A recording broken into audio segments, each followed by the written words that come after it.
Hey there, folks. Want to do a little bit of a video to talk about what I consider to be one of the more important documents in recent memory, and one that a lot of people don't know about. It's very simple, very short. I'm going to read the whole thing to you. It's a memo that Newt Gingrich wrote in 1996 for an organization called GOPAC. And it's GOPAC. It's called Language, a Key Mechanism of Control. As you know, one of the key points in the GOPAC tapes is that language matters. In the video, We Are a Majority, language is listed as a key mechanism of control used by a majority party, along with agenda, rules, attitude, and learning. As the tapes have been used in training sessions across the country and mailed to candidates, we have heard a plaintive plea. I wish I could speak like Newt. That takes years of practice, but we believe that you could have a significant impact on your campaign and the way you communicate if we help a little. That is why we have created this list of words and phrases. This list is prepared so that you might have a directory of words to use in writing literature, in mail, in preparing speeches, and in producing electronic media. The words and phrases are powerful. Read them. Memorize as many as possible. And remember, like any tool, these words will not help if they are not used.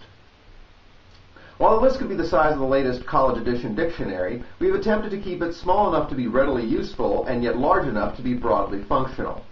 The list is divided into two sections: optimistic, positive governing words and phrases to help describe your vision for the future of your community, your message, and contrasting words to help you clearly define the policies and record of your opponent and the Democratic Party.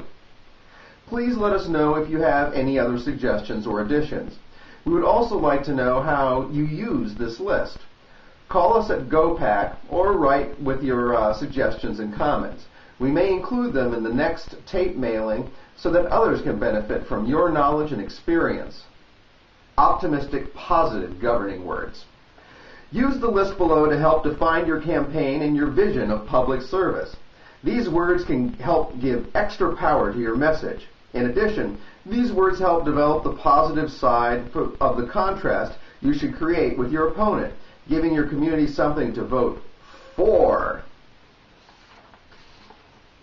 Active, actively, activist, building, candid, candidly, caring, challenge, change, children, choice, choose, citizen, commitment, common sense, compete, confident, conflict, control, courage, crusade, debate, dream, duty, eliminate good time in prison, empowerment, fair, family, freedom, hard work, help, humane, incentive, initiative, lead, learn, legacy, liberty, light, listen, mobilize, moral, movement, opportunity, passionate, peace, pioneer, precious, premise, preserve, principled, pristine, pro-issue, flag, children, environment, reform,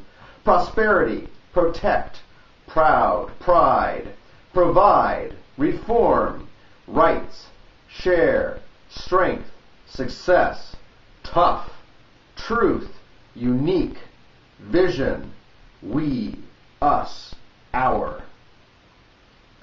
Contrasting words.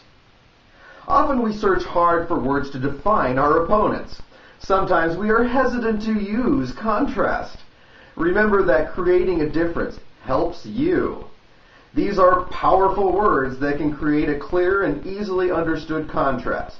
Apply these to the opponent, their record, proposals, and their party. Abuse of power, anti-issue, flag, family, child, jobs. Betray, bizarre, bosses, bureaucracy, cheat, coercion, compassion is not enough, collapsing, consequences, corrupt, corruption, criminal rights, crisis, cynicism, decay, deeper, destroy, destructive, devour, disgrace, endanger, excuses, failure, fail, greed, hypocrisy, ideological, impose, incompetent, insecure, insensitive, intolerant, liberal, lie, limits, machine, mandates, obsolete, pathetic, patronage, permissive attitude, pessimistic, punish, radical, red tape, self-serving, selfish, sensationalists, shallow, shame, sick, spend, spending, stagnation, status quo, steal, taxes, they, them, threaten, traitors, unionized, urgent, urgency, waste, welfare. Now that's the end of Newt Gingrich's memo right there. As you can see, it's like pretty short. It's mostly just the list of the words. Why is this so important? Well, Gingrich realized something really important, and that is that these words have power completely devoid of any kind of context. So you can use these words. I mean, you notice that he doesn't tell you that you need to find which of these words apply to you and which of these words apply to your opponent. He's not talking about that. It's much more mechanistic than that. What he's actually saying is, these are the words you should use to describe yourself, whether they are true or not. These are the words you should use to describe your opponent, whether they apply to your opponent or not. Because the words themselves have power. And having this continuous association with your opponent of all these negative words and all these positive words that are continuously associated with you makes for a very powerful campaign that works on an emotional level and will really persuade viewers and voters who are persuaded on an emotional level. Now, a lot of people have gotten kind of upset, looking at some of the emotional ads that have been run. And yeah, I agree. A lot of the stuff that McCain has been running has been pretty damn sleazy. True, some of it's been from Obama too, but more so from McCain. But I think the important thing to realize, and the point I was trying to make in my Pedophiles for McCain video, is that you can't cede any section of the battlefield to your opponent. And way back in ancient times, Aristotle broke up logic and reasoning and an argument into pathos, pathetic appeals, in other words, emotional appeals, logos, logical appeals, the logic of the situation, and ethos, credibility of the speaker, credibility of their ideas and their sources. Now, he said that the most important one, of course, would be logos, followed by ethos, and only at the very bottom you have logos, the emotional one. And most people, I think, feel that they're driven by logic and not by emotion, but that's simply not the case. A lot of people are driven by emotion, and they will make their decisions this election cycle, as they do every election cycle, based on emotion. So I don't think it's possible to run this high-minded, wonky, intellectual campaign and win, because you're ceding too much of the battleground to the other side. You're saying, well, if any of you people are making your decision for emotional reasons, just go ahead and vote for my opponent, because he's the only person who is arguing on that plane. Now, this is effectively, I think, what we're doing when we ask Obama to, take the high road and be high-minded, or any other candidate for that matter.